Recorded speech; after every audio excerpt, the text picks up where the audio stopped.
Hi నమస్తే. ఇప్పుడు మనం చూసుకున్నట్టయితే తనుజ ఇమాన్యుల్ ఇద్దరు గొడవ పడుతున్నారు. సో ఇమాన్యుల్ ఏమంటున్నాడు అంటే నువ్వు బాండింగ్ పెట్టుకుని ఉన్నావు అంటున్నారు. ఫస్ట్ ఇమాన్యుల్ కూడా బాండింగ్ పెట్టుకున్నాడు కదా, సో దానికి ఏమంటారు? తనుజ ఫేరా, ఇమాన్యుల్ ఫేరా?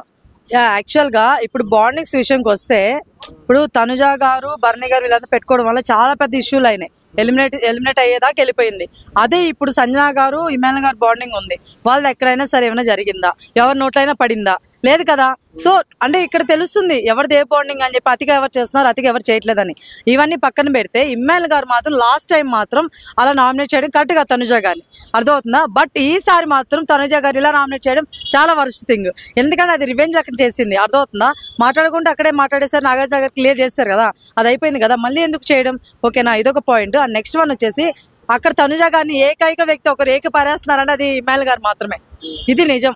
ఎందుకంటే ఏ భయం పడట్లేదు. మిగతా వాళ్ళందరూ తెలుసండి, తనుజ గారు బయట మంచి ఓటింగ్ కానీ మంచిది వెళ్ళిపోతుందని ప్రతి ఒక్కరి ద్వారా తెలిసిపోయింది. నాగార్జున గారు కానీ బిగ్ బాస్తో సహా మొత్తం అందరూ ఆమెకి సపోర్ట్ చేస్తారని తెలిసిపోయింది.